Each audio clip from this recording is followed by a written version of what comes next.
Hello guys, मैं doctor नवोदित अवस्थी एक बार फिर से हाजिर हूँ आपके यूट्यूब चैनल मेडिकल एंट्रेंस में डिजिट्रिक्स में।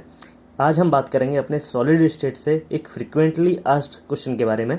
ये क्वेश्चन ऐसा है कि जिसमें बच्चों को कन्फ्यूजन बहुत ज़्यादा होता है, इवन ये क्वेश्चन याद ही नहीं होता है। वो जैसे ही देखते हैं इस क्वेश्चन को वो छोड़ के आ जाते हैं। तो उसको हम बहुत ही आसान तरीके से कैसे याद रखना है, ये आज हम उसकी ट्रिक देखेंगे। ये क्वेश्चन है आपके जो भी 7 टाइप के जो क्रिस्टल सिस्टम है उनकी, वो 7 सिस्टम को कैसे याद रखना है, उनकी एज लेंथ और उनके एक्सियल एंगल को कैसे याद रखना है हमको।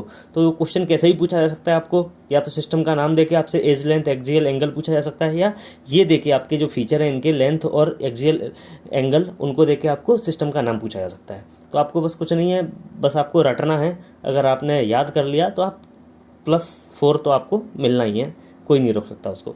तो कैसे याद करते हैं, मैं इसमें मदद करता हूँ आपकी। तो सबसे पहले देखते हैं। देखो, ये क्रिस्टल सिस्टम है अपने पास total cubic, tetragonal, orthorhombic, rhombohedral, hexagonal, monoclinic और ट्राइक्लिनिक। ये इनके फीचर है। मतलब कि एज लेंथ अपने पास टोटल 3 है, ABC, ठीक। और ऐसे ही एक्सियल एंगल है अपने पास अल्फा, बीटा और गामा, ठीक है। अब इनको किस टाइप के सिस्टम में एज लेंथ कैसी होगी और एंगल कैसा होगा, इसको हमको देखना है। तो देखो, सबसे पहले मैं आपको छोटी सी बचपन की आपकी यादें ताज़ा कर दूं। तो आपने बचपन में कहानियां सुनी होंगी सबने, राजा और रानी की। तो वो हम लोग सब सुनते थे कि राजा रानी को बहुत प्यार करता था, ये वो सब, वो उनका प्यार मोहब्बत पूरा वो सब इजहार करते थे राजा रानी एक दूसरे को।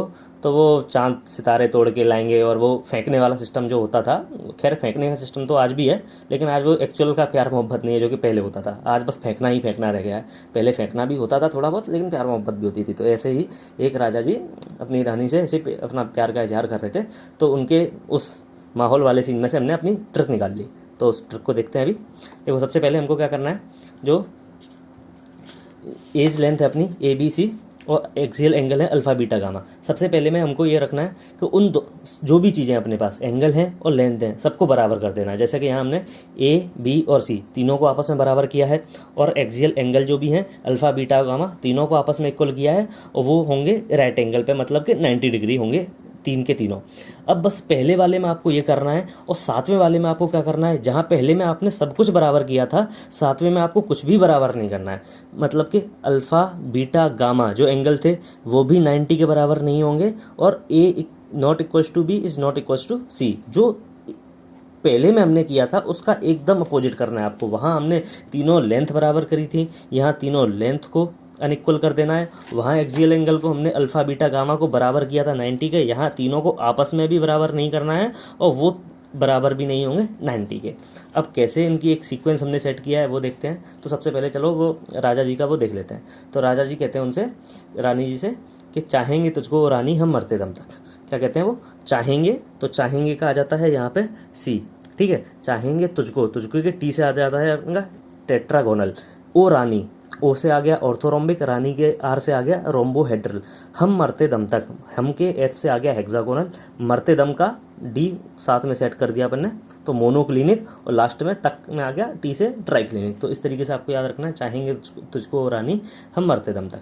अब यहाँ क्या करना है आपको, पहले ये तीनों बराबर रखे थे, अब आपको बस एक चीज़ को अनइक्वल करना है। यहाँ पे पहले A बराबर था B के, बराबर था C के, अब आपको कर देना है A तो B के बराबर होगा, बस C को काट देना है, मतलब कि C इनके बराबर नहीं होगा। अब तीसरे में आते जाते आपको दोनों को ही अनइक्वल कर देना है, फिर इसी चीज़ को रिपीट कर देना है फोर्थ में, फिर वही होगा। मतलब कि ये है 1 2 3, तो इसको भी 1 2 3, और लास्ट वाला तो मैंने आपको बता ही दिया है कि जो फर्स्ट था उसका पूरा का पूरा अपोजिट जाएगा लास्ट वाला। तो देखो, 1 वाले को यहीं रिपीट किया, सेकंड वाले को यहाँ रिपीट किया, और थर्ड वाले को यहाँ रिपीट किया। तो वही एक सीक्वेंस है। पहला होगा A बराबर होगा B के, बराबर होगा C के। अगले वाले में A बराबर तो होगा B के, बट वो बराबर नहीं होगा C के। और तीसरे में क्या होगा, A बराबर नहीं होगा B के, और वो भी बराबर नहीं होगा C के। और फिर फर्स्ट से अपन को रिपीट करना है, तीनों आपस में इक्वल होंगे, फिर B C इक्वल नहीं होंगे, बाकी A और B इक्वल होंगे, और यहाँ आके आखिरी में तो ये दोनों भी हैं, दोनों हैं जो मरते दम तक दोनों ही आपस में अनइक्वल रहते हैं। अब आते हैं बॉन्ड एंगल्स के बारे में। तो यहाँ देखो, पहले में हमने देखो सब कुछ बराबर किया था, अल्फा बराबर किया था, बीटा बराबर किया था, गामा बराबर किया था आपस में, और ये 90 के बराबर किए थे। अब देखो, स्टार्टिंग के 3 में हमको ये रखना है, अल्फा, बीटा, गामा बराबर होंगे 90 के, अल्फा, बीटा, गामा इक्वल्स होंगे 90 के। तो स्टार्टिंग के 3 तो ऐसे याद रखोगे।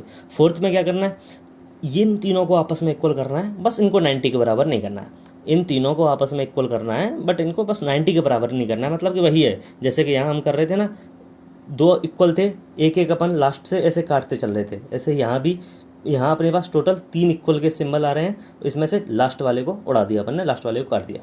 अब 4th तक हो गया। अब 5th में आके क्या होगा, अल्फ़ा और बीटा ये तो 90 के बराबर होंगे, बट जो गामा होगा वो 120 के बराबर होगा। अल्फ़ा और बीटा जो होंगे वो तो 90 के इक्वल होंगे, बट गामा जो होगा वो 120 के इक्वल होगा।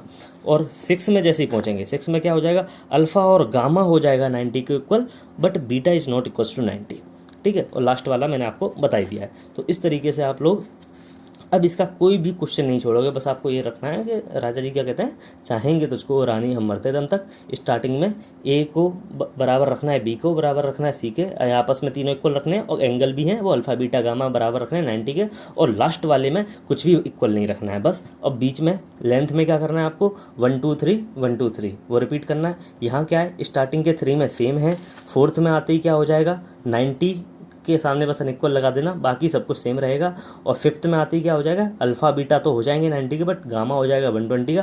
और 6 में आते ही अल्फ़ा और गामा 90 के हो जाएंगे, और बीटा हो जाएगा 90 के अनइक्वल, और बाकी लास्ट वाला मैंने आपको बता ही दिया है। इस तरीके से अब आपका कोई भी क्वेश्चन इस एग्जाम किसी भी एग्जाम का इस टॉपिक से अगर आता है तो आपका वो गलत नहीं होगा। ठीक है, अगर फिर भी आपको किसी भी क्वेश्चन में दिक्कत आती है तो आप मुझे कमेंट में उस चीज़ को पूछ सकते हैं। ठीक है, थैंक यू।